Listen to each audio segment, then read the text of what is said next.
Hello friends, welcome to the new episode of my channel. আমি অরিত্র। এখন এই ভিডিওর মধ্যে আমরা ব্রেকডাউন করবো হচ্ছে ধুরন্ধর 2 এর ট্রেলার নিয়ে। আমি যেটা কালকে যখন রিভিউ করেছিলাম তখন বলেছিলাম, বা একটা শর্টসও বানিয়েছিলাম, সেখানে আমি বলেছিলাম যে ব্রেকডাউন ভিডিও খুব শীঘ্রই আসবে। তো ডিটেলে কথা হবে, তো একটু বড় হবে ভিডিওটা, স্বাভাবিক ব্যাপার, বুঝতেই পারছেন। তো সব থেকে প্রথমে আমি এই ক্যারেক্টারটাকে নিয়ে কথা বলবো, যে ক্যারেক্টারটার নাম হচ্ছে জাহুর মিস্ত্রি, যাকে পার্ট 1-এ দেখিয়েছিল কান্দাহার হাইজ্যাকের ওয়ান অফ দ্য লোক।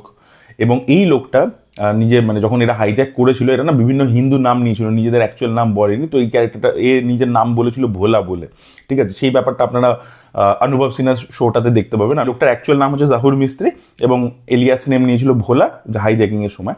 তো একে তো এরই ডায়লগটা ছিল যে হিন্দু এক বহুত ডর কম হ্যাঁ, এবং সেটা দিয়ে ট্রেলার 2টা শুরু হচ্ছে এবং সেখানে অজয় সান্যাল তার দিকে তাকিয়ে রয়েছে। এবার এই যে তার ডায়লগটাকে বারবার বলা হয়েছে, এটা কিন্তু লোকে ভাবতে পারে যে হিন্দুদেরকে ট্রিগার করবার জন্য, হিন্দু মুসলিম করবার জন্য, এর জন্য আর কি এই ক্যারেক্টারটা ডায়লগটাকে বারবার দিচ্ছে, বা একে দিয়ে কেন শুরু করছে, এটা লোকের মনে হতে পারে। এরকম ট্রেলার রিভিউর সময় এই কথাটা বলেছি, এটা আমি একটু এক্সপ্লেন করতে চাই। প্রথম কথা হচ্ছে 2022 সালে করাচির মার্কেটে একটা ফার্নিচারের দোকান একটা লোক সেটা চালায়, জাহিদ আখুন বলে। সে নিজের কাজ করছে, হঠাৎ সেখানে বাইকে করে দুটো লোক আসছে, নামছে, জাহিদ আখুনকে গুলি করছে এবং করার পরবর্তীতে মোবাইলে একটা ছবি তুলছে এবং ওখান থেকে বেরিয়ে যাচ্ছে। এবার তারপরে এই নিউজটা ক্র্যাক করছে একজন জার্নালিস্ট, আমাদের ইন্ডিয়ান জার্নালিস্ট, যার নাম হচ্ছে আদিত্য রাজ কল বলে, ঠিক আছে? এনডিটিভির বড় পোস্টে ছিলেন। তো হি ওয়াজ এ ভেরি সিনিয়র জার্নালিস্ট এবং প্রচুর পরবর্তীকালে ডকুমেন্টারিজ ইত্যাদিও বানিয়েছেন। তো এই প্রথম নিউজটা ক্র্যাক করছে, যেটা তারপরে ইন্ডিয়ান মিডিয়া সবাই সেটা নিয়ে কথা বলছে। পরে জানা যাচ্ছে এই জাহিদ আখুন আর কেউ নয়, এই লোকটা জাহুর মিস্ত্রি ছিল, যে এই আমাদের কান্দাহার হাইজ্যাকের পিছনে ওয়ান অফ দ্য মাথা, এবং সে নিজে আইডেন্টিটি চেঞ্জ করে ওখানে লুকিয়েছিল। তো তাকে কিছু আননোন গানম্যান এসে মেরে যাচ্ছে হঠাৎ করে।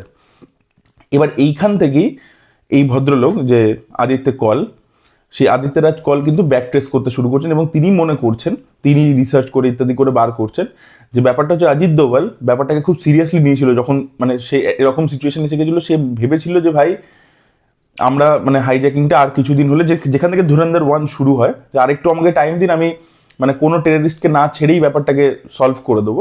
সেটা যেহেতু তাকে করতে দেওয়া হয়নি এবং সেই হাইজ্যাকার্সরা তাকে অপমান করেছিল, সে কিন্তু এটা ভুলে যায়নি এবং ভিতর ভিতর সে কিন্তু কোভার্টভাবে আর কি সব প্ল্যানিং ইত্যাদি করেছে এবং সেই আর কি গানম্যানদেরকে পাঠিয়ে মেরেছে, যেটা প্রজেক্ট ধুরন্ধর, বুঝতেই পারছেন। That was the triggering point of his research. তো ও একটা ডকুমেন্টারি বানায় Aditya Raj Kaul, which is called hunting the hijackers. এই ডকুমেন্টারিটা আদিত্য ধার দেখে, he liked it very much, এবং তারপরে দুজনে কোলাবোরেট করে। তো ধুরন্ধর সিনেমার যত রিসার্চ ওয়ার্কের কাজ আছে, ঠিক আছে, সেটা এই ভদ্রলোক অনেকগুলো ডকুমেন্টারিজ প্রডিউস করেছেন। ইভেন বাংলাদেশ নেক্সট বালোচিস্তান 2.0 এরকম একটা নাম দিয়ে ডকুমেন্টারি উনি বানিয়েছেন। তো এরকম উনি প্রচুর কাজ করেছেন আদিত্য রাজকল। তো তার সাথে আদিত্য ধার কোলাবোরেট করে, এবং এই যে এত ইনফরমেশন হেভি যে ব্যাপারটা, যেটা আপনারা জেমস ক্যামেরুনের ওয়াইফ ক্যাথরিন বিগেলোর সিনেমাতে দেখতে পারেন, জিরো ডার্ক 30 মতো ছবিতে বা হার্ট লকারের মতো ছবিতে। তো সেই রকম ইনফরমেশন হেভি জিনিসটা আপনারা যে ধুরন্ধরে দেখতে পাচ্ছেন দুটো পার্ট মিলিয়ে, সেটার কারণ হচ্ছে যে এখানে একটা ডকুমেন্টারি ফিল্ম মেকার সেও ইনভলভ আছে, যে একজন জার্নালিস্ট। তো সেই ইনফরমেশন কিন্তু প্রচুর আমরা এখানে দেখতে পাচ্ছি ওই কারণে। এবং যেহেতু ওই 2022-এর ওই ঘটনাটাই was the triggering point of their inception of this film Dhurandhar, এবং তারপরে ওরা ব্যাক ট্রেস করতে শুরু করে যে আচ্ছা এই লোকটা মারা গেছে, তাহলে আর আগে কে মারা গেছে। তখন ওরা দেখে যে বিভিন্ন লোক এরকম, যে খানানি ব্রাদার্স হঠাৎ করে উপরের ফ্লোর থেকে মরে মারা যাচ্ছে।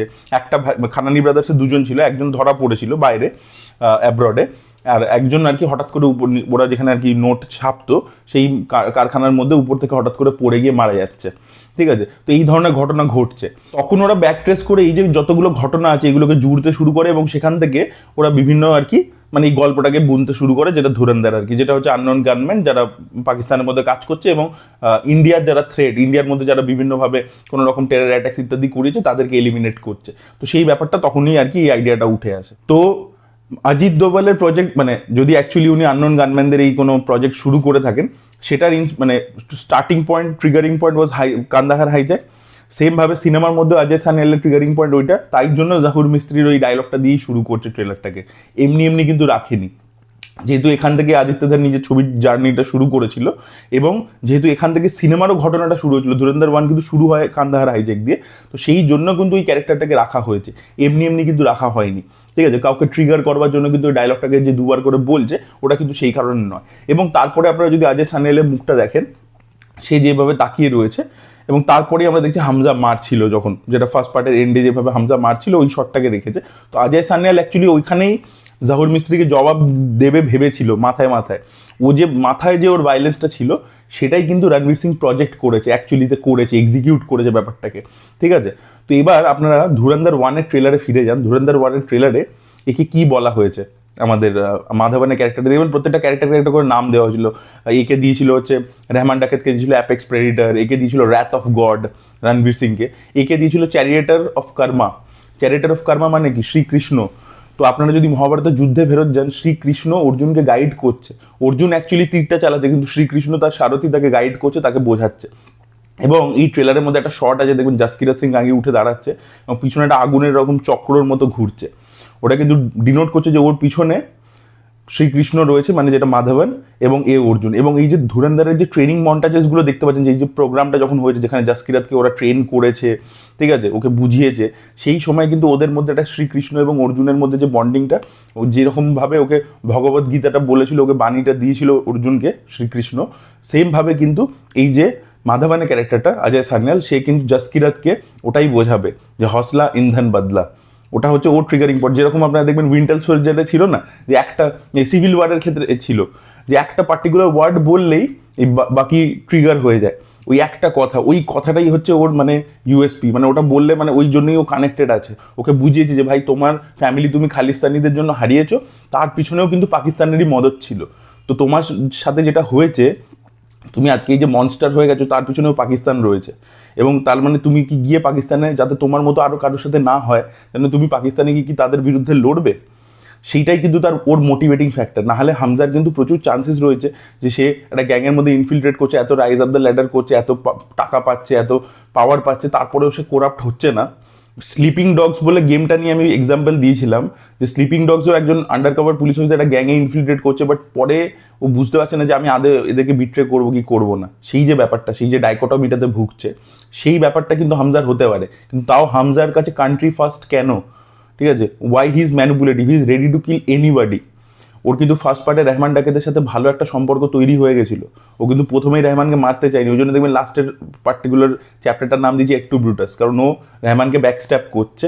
রেহমানের সাথে ওর বন্ডিং কিন্তু ভালোই হয়ে গেছিলো, কিন্তু ও প্রথমে বারণ করেছিল যে আপনি বালুচিস্তানের লোক, আপনি কেন এদের আইএসআইকে হেল্প করছেন। ও কিন্তু প্রথমে বারণই করেছিল। দেখবেন যেটা সিন আছে যে কম মেরা বাচ্চা খা গাই আর मैं इतना भी ना करूं, ওই যে ডায়লগটা আছে অক্ষয় খান্না।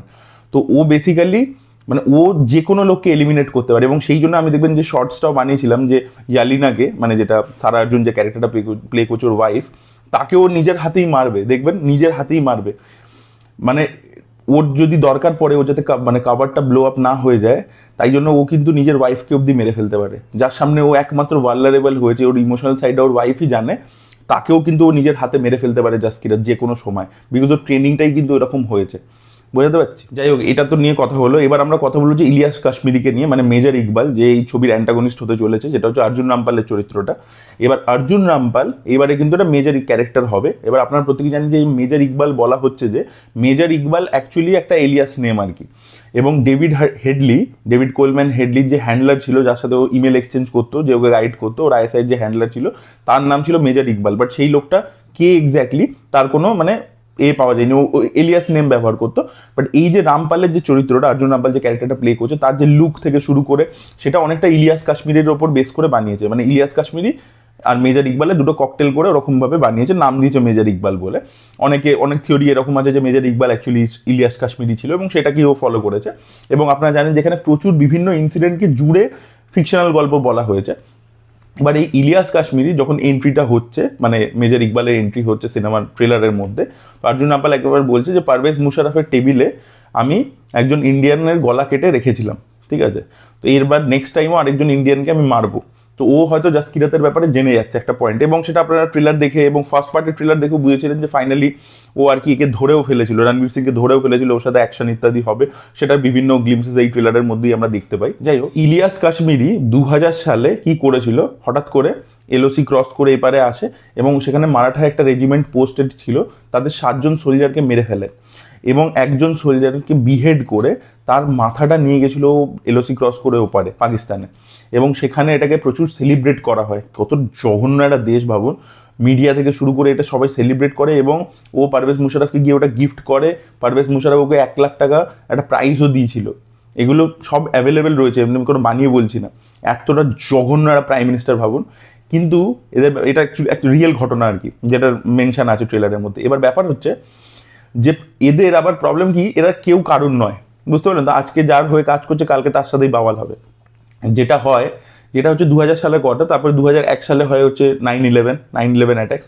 আপনারা এটাও পড়ে দেখতে পারেন যে পারভেজ মুশারফ কী হয়েছিল, 9/11-এর পরবর্তীতে ইউএসএকে সাপোর্ট করতে শুরু করেছিল, ঠিক আছে? তো যেই ইউএসএকে সাপোর্ট করতে শুরু করে তখন এই ইলিয়াস কাশ্মীরির সাথে ওর ঝামেলা হয়ে যায়। ইলিয়াস কাশ্মীরি স্বাভাবিক ব্যাপার, কারণ ইউএস সব টেররের ঘাঁটি ভাঙতে চাইছে, তো ইলিয়াস কাশ্মীরি ওর থেকে বেরিয়ে যায়। এবং পরবর্তীকালে এই পারভেজ মুশারফকে ইলিয়াস কাশ্মীরি মারবার চেষ্টা করেছে, অ্যাসাসিনেশন অ্যাটেম্প্ট করেছে, আপনারা গুগল করলে পেয়ে যাবেন সব। তো সেটা করেছে। তারপরে বিভিন্ন অন্য পাকিস্তানি সোলজার, আর্মি সোলজার, তাদের থেকে শুরু করে মানে বড় র্যাঙ্কের আর কি অফিসার, তাকে মেরেছে, জার্নালিস্টকে মেরেছে। তো ও পাকিস্তানের মধ্যে মানে ও যেরকম অন্য অ্যাটাক্সের পিছনে ওর হাত রয়েছে, ধরুন 26/11 অ্যাটাক্স ইত্যাদি, বাট পাকিস্তানের মধ্যেও বিভিন্ন এরকম মানে টেরর অ্যাটাক্স করেছে বিভিন্ন জিনিসপত্র। তো একটা টাইমে কিন্তু এই ইলিয়াস কাশ্মীরিকে কিন্তু পাকিস্তানি পুলিশ ধরেছে, ওকে জেলে ঢুকিয়েছে, পরে ও জেল থেকে বেরিয়েছে, সেই ধরনের জিনিসপত্র হয়েছে। পরবর্তীকালে ও ইউএসের ওয়ান্টেড লিস্টে আসে, এবং 2011 সালে ইউএসের ড্রোন অ্যাটাকে কিন্তু ও মারা যাচ্ছে। এবার আদিত্যদার সিনেমাতে কি করতে পারে এই ক্যারেক্টারটাকে নিয়ে, যেটা হচ্ছে, দেখুন আপনারা পার্ট 1 ছবিটা দেখে নিয়েছেন, ধুরন্ধর 1-এ আপনারা রাম গোপাল বর্মার সিনেমার থেকে ক্লিয়ার ইন্সপিরেশন দেখতে পেয়েছেন। সত্যা ইন পাকিস্তান বলা যেতে পারে, সত্যার সাথে প্রচুর বিটসের সিমিলারিটি আছে। গ্যাংস্টার সিনেমা এবং এসপিওনার সিনেমার ককটেল ছিল। পার্ট 2-তে আমার যেটা মনে হয়, দেখবেন বারবার উড়িতে বলুন বা ধুরন্ধরে বলুন, মোসাদের একটা রেফারেন্স উঠে আসছে। এই যে র্যাথ অফ গড যে কোন মিশন ছিল, ওই যে অলিম্পিক্সে যেটা হয়েছিল সেটার বিরুদ্ধে মোসাদ যে মিশনটা চালিয়েছিল, সেই মিশনটার নাম ছিল হচ্ছে র্যাথ অফ গড। সেটার মেনশন আমরা উড়িতেও শুনতে পাই, পরেশ রাওয়ালের ক্যারেক্টার বলে, এবং সেটা আমরা ধুরন্ধরেও দেখতে পেয়েছি, মানে টাইটেলে দিয়েছে র্যাথ অফ গড বলে রণবীর সিংকে বলা হয়েছে। তো ইসরায়েলের মোসাদের থেকে প্রচণ্ড ইন্সপায়ার্ড আর কি আদিত্যধর। এবার একজন মোসাদেরই ইন্টেলিজেন্স অফিসার ছিল, স্পাই ছিল, খুব নাম করা, যার উপর একটা সিরিজও হয়েছে স্পাই বলে, যাতে সাচা ব্যারন কোহেন আছে, যাকে আপনারা ডিকটেটর এবং এই ছবির জন্য, বোরাটের মতো ছবির জন্য চেনেন। আপনারা নেটফ্লিক্সের শোটা না দেখে থাকলেন অবশ্যই দেখুন। তো সে স্পাই ছবিতে যে মানে স্পাইয়ের কথা বলা হয়, যে একজন ইসরায়েলি স্পাই ছিলেন, তার নাম হচ্ছে এলি কোহেন বলে, এলি কোহেন। তো সেই এলি কোহেন কি হয়েছিল, যে নিজের আইডেন্টিটি চেঞ্জ করে একটা বিজনেসম্যানের আইডেন্টিটি নিয়ে সে সিরিয়াতে ঢুকেছিল, এবং সে ধীরে ধীরে ওখানে পার্টি থ্রো করে ওখানকার এলিট সমাজের সাথে মিশে, বিজনেসম্যান বিউরোক্র্যাট এদের সাথে বন্ধুত্ব করে করে শেষের দিকে ডিফেন্স মিনিস্টার হয়ে গেছিল, ডিফেন্স মিনিস্টার। এবং জাস্ট ভাবুন ও সিস্টেমের মধ্যে ঢুকে গেছে কোন লেভেল অবধি, ঠিক আছে?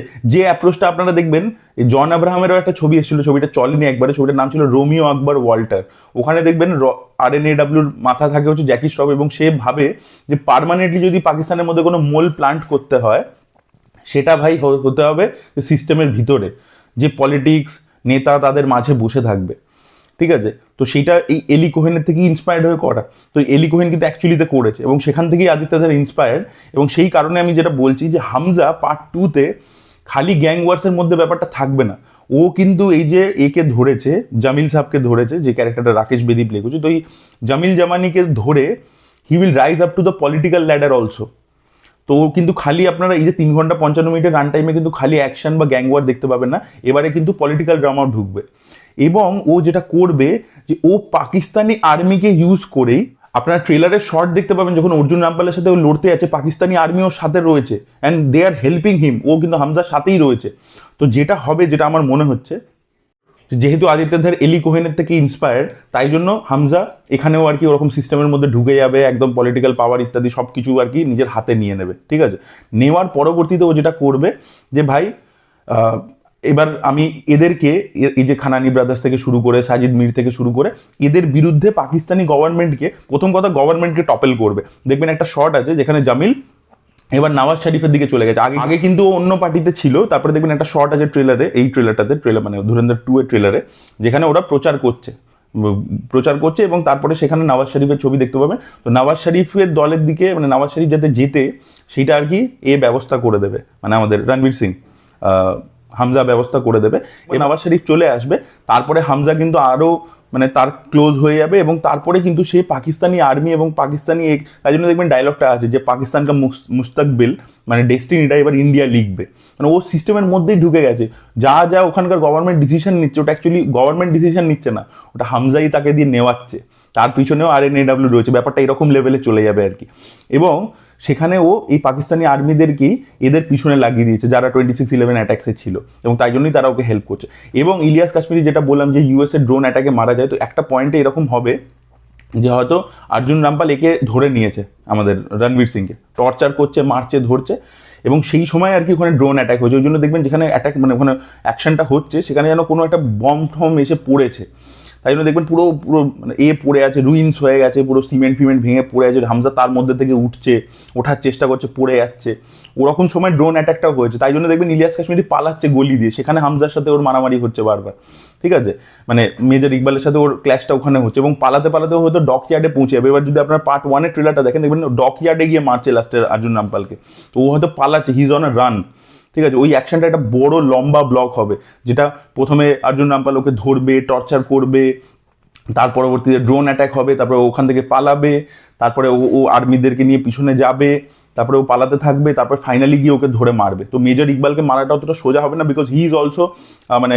ট্রেন্ড গাই, আর এও আর কি ট্রেন্ড। এবার তাদের দুজনের মধ্যে টাসেল হবে এবং জিনিসটা বিশাল লেভেলে হবে। তো ক্লাইম্যাক্সটাই হয়তো 40 মিনিটের হতে পারে, আধ ঘন্টার হতে পারে, ঠিক আছে, এটা আমি মনে করছি। আর আরেকটা পার্টিকুলার শর্ট আছে দেখবেন যে ইলিয়াস কাশ্মীরি সে একটা ভিডিও কল টাইপ, মানে ইলিয়াস কাশ্মীরি আমি বলছি মানে মেজর ইকবাল, সিনেমাতে মেজর ইকবাল হিসাবে দেখিয়েছে, তাই মেজর ইকবাল হিসাবে অ্যাড্রেস করে, তো সে একটা ভিডিও কল এরকম তুলছে। তো মাইট বি হয়তো ও যখন মেরে দেবে একে, অর্জুন রামপালকে মেরে দেবে, তার পরবর্তীতে এই ভিডিওটা পাবে যেটা ও রেকর্ড করে গেছে, যেখানে ও বলছে যে তুমি আমাকে তো মেরে দেবে, ঠিক আছে, কিন্তু এর পরবর্তীতে আমাদের একটা প্ল্যান রয়েছে। তো মাইট বি এরকমও শোনা গেছিল যখন ওসামা বিন লাদেনকে US এলিমিনেট করে দেয়, US এর ইনভলভমেন্ট এখানে আসবেই, আমি শিওর, মানে সেটা ওরা দেখাচ্ছে না, লুকিয়ে রেখেছে আদিত্য ধার, বাট US এর ইনভলভমেন্ট কিন্তু আসবেই, মানে না হলে পাকিস্তানি আর্মি কেন আসে, ওই জায়গাটাতে US এর ড্রোন স্ট্রাইকটা হবেই হবে আমার মনে হচ্ছে। যাই হোক, তো বাট যেটা হয়েছিল ওসামা বিন লাদেনকে অ্যাকচুয়ালি মারার পরবর্তীতে পাকিস্তানের ভিতরে টেররিস্টরা একটা গ্রুপ তৈরি করেছিল যারা আগেন ওই ওসামার বদলাটা নেবে আর কি। তো মাইট বি হয়তো ওই ইলিয়াস কাশ্মীরি এরকম একটা গ্রুপ বানিয়েছে যারা এরকম একটা বদলা নেওয়ার জন্য ও আর কি একটা ধুরন্ধরের মতো প্রোগ্রাম নিজে বানিয়েছে, যেটা হয়তো অ্যাক্টিভেট হবে, যেটাকে থার্ড পার্টে আটকাতে হবে, এবং সিনেমাটা ওখানে মানে পার্ট 2-তে শেষ হবে না এটুকু গ্যারেন্টি। বিকজ আপনারা যদি দেখেন, এই যে আমি বললাম যে জাহুর মিস্ত্রি একে মেরেছে 2022 সালে, আর লিয়ারি ক্র্যাকডাউন হচ্ছে 2013 সালে, তো ওখানেই কিন্তু গল্পটা শেষ হবে না, গল্পটা এগোতে এগোতে কিন্তু অনেক বছর পৌঁছাবে, 2022-23 অব্দি কিন্তু পৌঁছাবে, ঠিক আছে। তাই জন্য দের ইজ এ চান্স যে উড়িষ্যাতে ক্রস ওভারও হতে পারে, যে কারণে টাইম লাইনের কথা বলা হচ্ছিল। তো এবং ইভেন সাজিদ মিরকে এই যে জেলের মধ্যে বিষ দিয়ে মারার ব্যাপারটা, সাজিদ মির এই লোকটা নিজের ফেস অনেকবার চেঞ্জ করেছে প্লাস্টিক সার্জারিতে দিয়ে, এবং ফ্যান্টাম সিনেমাতে দেখতে পাবেন যে এই ক্যারেক্টারটাকে মারে, সাইফ আলী খানের ক্যারেক্টারটা দানিয়াল তাকে মারে, এবং সেই ওই গ্যাস অন করে দেয় এবং তারপরে ও সিগারেট জ্বালায়, ব্লাস্ট হয়ে যায়, ওইভাবে মারে আর কি। বাট ওই সেম সিনেমার মধ্যেই দেখিয়েছিল সাবাউদ্দিন উমরিকে জেলের মধ্যে বিষ দিয়ে মারে, সেমভাবে কিন্তু এই সাজিদ মিরকে 2023 সালে কেউ মানে পয়জন করেছিল এবং তারপরে তাকে হসপিটালে নিয়ে যাওয়া হয়।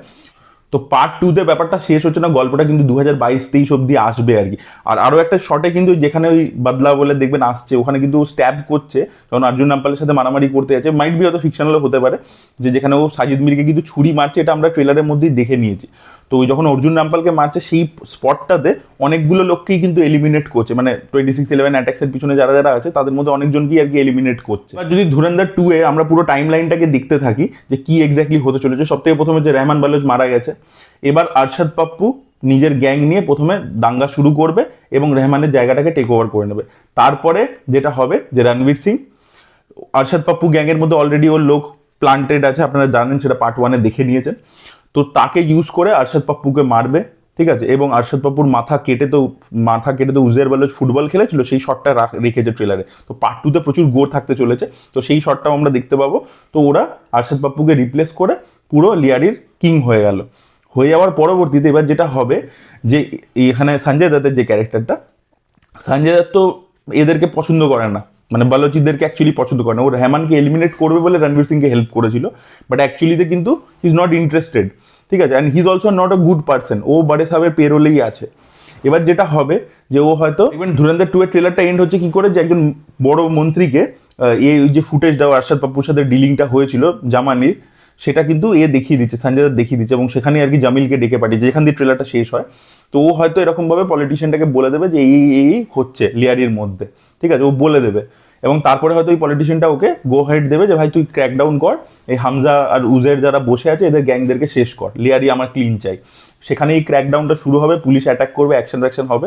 এবার ওকে সরাতে গেলে, এলিমিনেট করতে গেলে 2014 সালে এ মারা যাচ্ছে, আমাদের এসপি চৌধুরী আসলাম মারা যাচ্ছে। তো যেটা রণবীর সিং দেখবে যে ভাই এদের সাথে গ্যাং তো পুলিশের সাথে পারবে না, স্বাভাবিক ব্যাপার, হেড অন কলিশন হচ্ছে, তো এদের রণবীর সিংদের গ্যাংয়েরও ক্ষতি হবে, মানে এই যে পুরো বালোচ গ্যাংয়ের ক্ষতি হবে। ও ডিসাইড করবে যে ভাই আমাকে তাহলে পিএমকেই চেঞ্জ করতে হবে। ও এবার জামিলকে অন্য পার্টিতে যেতে বলবে, প্রচার করবে, এই করবে, সব কিছু করবে। লিয়ারি সাপোর্ট, আপনারা ওইটা দেখেছেন, ডায়লগটা ফার্স্ট পার্টে ছিল যে লিয়ারি জিসকা পুরা করাচি উসকা, পুরা পাকিস্তান উসকা। তো সেখান থেকে আর কি নওয়াজ শরীফ জিতে যাবে, নওয়াজ শরীফ পাওয়ারে আসছে, নওয়াজ শরীফের হই ওরা প্রচার করছে, নওয়াজ শরীফ যেই পাওয়ারে আসছে তখন ব্যাপারটা হামজার হাতে চলে এলো। ঠিক আছে, এলি কোহিন স্ট্র্যাটেজি নিজেই ঢুকে গেল সিস্টেমের মধ্যে। এবারও সব থেকে প্রথমে এসপি চৌধুরী আসলামকে এলিমিনেট করছে, ঠিক আছে, তারপরে এবারও গভর্নমেন্টকে ম্যানিপুলেট করছে। এবং কোথাও গিয়ে যেটা বললাম যে যেটা পারভেজ মুশারফের সময় হয়েছিল, যে ইলিয়াস কাশ্মীরকে ধরে নিয়েছিল, অ্যারেস্ট করেছিল, যে ঘটনাগুলো, তো ওখান থেকে হয়তো ফিকশনাল একটা টেক নিয়েছে যে এবার এদের পিছনেই আর কি ও গভর্নমেন্টকে লাগিয়ে দেবে। এবং তখন হয়তো দেখবেন অর্জুন রামপাল ফার্স্ট পার্টে যেরকম লুক, সেকেন্ড পার্টে ছোট ছোট চুল কাটা এবং he is on a run, লুকিয়ে আছে কেন?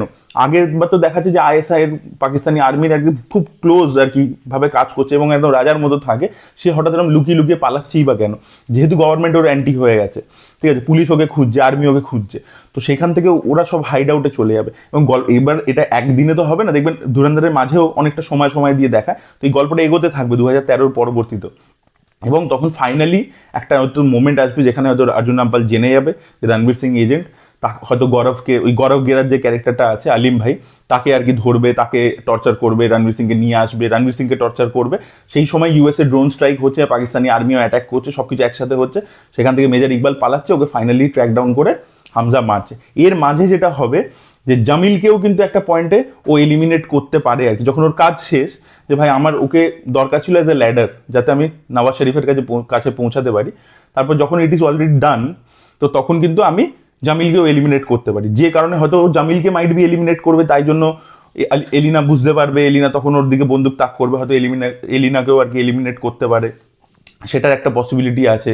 বা হয়তো জামিলকে এলিমিনেট করবার জন্য, যাকে ওকে মারতে পারে, তাই জন্য আপনারা ফার্স্ট পার্টে দেখেছেন যে আমাদের রণবীর সিং এর যে চরিত্রটা, সে এই মেয়েটাকে, যেহেতু কম বয়সী মেয়ে, অত বোঝে না, তাকে ম্যানিপুলেট করে, নিজের কাজে লাগায়। তো সেইটা কিন্তু সেটাও করতে পারে যে জামিলকে এলিমিনেট করবার জন্য, তাকে মারবার জন্য ও এলিনাকেই পাঠাচ্ছে, সেটাও একটা পসিবিলিটি হতে পারে। ধুরন্ধর 2 শেষ কোথায় হতে পারে?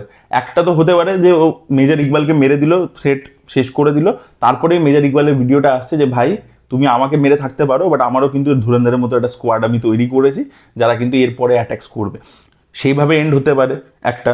আর না হয়তো হয়তো মানে পার্ট 3 আর আসবে না, কারণ আদিত্য ধার কিন্তু ওরকম ক্যাশ গ্র্যাবিং জিনিসপত্র করে না তার ফিল্ম মেকিং অ্যাপ্রোচ থেকে। তো সে হয়তো দুটো পার্টেই ভেবেছিল, সে হয়তো এরকম দেখাবে যে এই লোকটা সিস্টেমের মধ্যে থেকেই গেল, হামজা কোনোদিনও ইন্ডিয়া ফিরল না, কেউ জানতে পারলো না, মানে যারা জেনেছিল যে ভাই এই লোকটা স্পাই, ইন্ডিয়ান স্পাই, তাদের নিজের ওয়াইফকে অব্দিও মেরে দিয়েছে, মেজর ইকবালকে এলিমিনেট করে দিয়েছে, ওই পুরো যারা যারা 26/11 টেরার অ্যাটাক্সের পিছনে ছিল সবাইকে মেরে দিয়েছে, এবং এখন এই সিস্টেমে রয়ে গেছে, ওই পাকিস্তানেই রয়েছে, ঠিক আছে, ওখানকার পলিটিশিয়ান বা কিছু হয়ে গেছে, ওখানেই রয়েছে, and he will never leave, কেউ জানবে না।